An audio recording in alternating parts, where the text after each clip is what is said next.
नमस्कार मित्रों, आज फिर से एक बार आपके अपने चैनल मालवीय संस्कृत एकेडमी पर आपका हार्दिक स्वागत है। आज हम लोग वर्ण प्रकरणम को पढ़ेंगे। कौन कौन से वर्ण होते हैं उसके बारे में हम लोग पढ़ेंगे। तो सबसे पहले देखते हैं स्वर वर्ण। तो स्वर वर्ण जो होता है, जो वैसा वर्ण जो बिना किसी अन्य वर्ण की सहायता से जो लिखा जाता है वो आपका स्वर वर्ण है। जैसे कि आप जानते ही हैं अ, आ, ये सब जो है स्वर वर्ण में आते हैं। इसकी संख्या जो है 13 है। व्यंजन वर्ण और दूसरा है व्यंजन वर्ण। तो वैसा वर्ण जो बिना स्वर वर्ण की सहायता से नहीं बोला जा सकता है वह वर्ण जो है आपका व्यंजन वर्ण है। जैसे कि क में अब आपका छुपा हुआ है अ। ये जो है क जो है इस प्रकार से, यानी कि बिना स्वर की सहायता से ये वर्ण नहीं बोला जा सकता है। इसके बाद आता है प्लुत स्वर। प्लुत स्वर कहता है कि वैसा वर्ण जिसके उच्चारण में 3 मात्रा का बोध हो। जैसे कि अगर 3 मात्रा कोई शब्द लिखा हुआ है और उसके बाद में जो है अगर इस प्रकार का अगर निशान देखते हैं तो ये इसका मतलब होता है कि वह प्लुत स्वर है। और इसका प्रयोग जो है वेदों में और संगीत में किया जाता है। किसी को बुलाने के क्रम में, जैसे अगर बोलते हैं, चिल्ला करके किसी को बोलना होता है, तो उसमें हम लोग का प्लुत स्वर जो है कार्य करता है, प्लुत स्वर आते हैं। अब आता है स्पर्श वर्ण। तो स्पर्श वर्ण जो होता है, सूत्र दिया गया है महर्षि पाणिनि के द्वारा, कादियो मावसाना। इसका मतलब हुआ कि कवर्ग से लेकर के पवर्ग तक, यानी कि कह सकते हैं कि क से लेकर के म तक के बीच का जो वर्ण होता है वो स्पर्श वर्ण होता है। यानी कि क से म के बीच में जो भी वर्ण आपके आएंगे वो आपका स्पर्श वर्ण है। और इनकी संख्या जो है 25 है। प्रश्न पूछता है हमेशा कि दे दिया जाएगा ख और पूछेगा कि कौन सा वर्ण है, तो आपका स्पर्श वर्ण है। क से म के बीच जितने भी वर्ण आएंगे वो स्पर्श वर्ण होते हैं। प्रश्न आता है कि स्पर्श वर्णों की संख्या कितनी होती है, तो 25 होते हैं। उसके बाद आपका आता है घोष वर्ण। तो घोष वर्ण कहता है कि सभी वर्गों के तृतीय, चतुर्थ और पंचम वर्ण।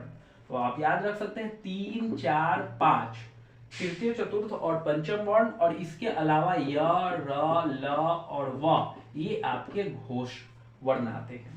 इसके अलावा जो बच गया अघोष वर्ण आएंगे, जैसे कि वर्गों का पहला और द्वितीय वर्ण 1 और 2, और उसके अलावा तलावी शकार, मूर्धन्य शकार और दंत शकार, ये आपके होते हैं अघोष। यानी कि एक बार फिर से देखेंगे, घोष वर्ण सभी वर्गों के तृतीय, चतुर्थ और पंचम, यानी कि कवर्ग का ग, घ, अंग जो है ये आपका घोष वर्ण होगा। ज, झ, य जो है ये घोष वर्ण होगा। और अघोष वर्ण जो कहता है कि वर्गों का प्रथम और द्वितीय वर्ण, यानी कि क, ख, च, छ, ट, ठ, ये आपके अघोष वर्ण होंगे। इसके बाद जिह्वा मूल्य कहता है कि जिह्वा मूल्य क्या होता है। तो अगर क और ख के पहले इस प्रकार का अगर निशान आपको दिखाई देता है, इस प्रकार से अगर लिखा हुआ कहीं भी, इसका प्रयोग बहुत कम होता है, देखने को नहीं मिलता है, तो इस प्रकार का अगर निशान मिलता है तो उसको जिह्वा मूल्य कहते हैं। और उपधमानीय का मतलब होता है कि जिसके पहले प और फ के पहले अगर इस प्रकार का निशान दिखाई देता है तो ये उपधमानीय होता है। उसके बाद आता है कि अल्प प्राण और महाप्राण, ये क्या होते हैं। तो सभी वर्णों के प्रथम, तृतीय और पंचम, अल्प प्राण 1, 3, 5 ऐसे आप याद रख सकते हैं। और इसके अलावा क्या होता है कि इसमें य, र, ल और व, यानी कि वर्गों के प्रथम, तृतीय और पंचम वर्ण, यानी कि क, ग और अंग, ये आपका जो है अल्प प्राण होता है। इसी प्रकार से जो है आपका महाप्राण जो होता है द्वितीय, चतुर्थ, तलावी श, मूर्धन्य श, दंत श और एक ह, ये आपके महाप्राण में आते हैं। फिर से देखेंगे, अल्प प्राण जो होता है वर्गों के प्रथम, तृतीय और पंचम। महाप्राण और अघोष वर्ण, महाप्राण, अल्प प्राण, महाप्राण, आपको अल्प प्राण के लिए सीधा याद रखना है 1, 3, 5, और महाप्राण के लिए 2, 4, और तलावी शकार, मूर्धन्य शकार, दंत शकार और ह। इसके बाद आता है अंतस्थ वर्ण। क्या होता है, तो अंतस्थ वर्ण में 4 वर्ण आते हैं, याद रखिएगा, काफी महत्वपूर्ण होता है। य, र, ल और व, ये आपका अंतस्थ वर्ण है। यानी कि आप कह सकते हैं कि वर्गों का 1, 3, 5 और अंतस्थ वर्ण जो है अल्प प्राण भी होते हैं। उसके बाद उष्ण वर्ण कहता है तलावी शकार, मूर्धन्य शकार, दंत शकार और ह, यानी कि ये होता है उष्ण वर्ण। यानी कि महाप्राण जो होता है वर्गों का द्वितीय, चतुर्थ वर्ण, और उष्ण वर्ण को महाप्राण कहते हैं। डायरेक्ट ऐसे भी आप कह सकते हैं। उसके बाद आता है संयुक्त वर्ण। तो छ, त्र और ज्ञ, यह जो है संयुक्त वर्ण होता है। 2 वर्णों के मिलने से जो है इसका निर्माण होता है।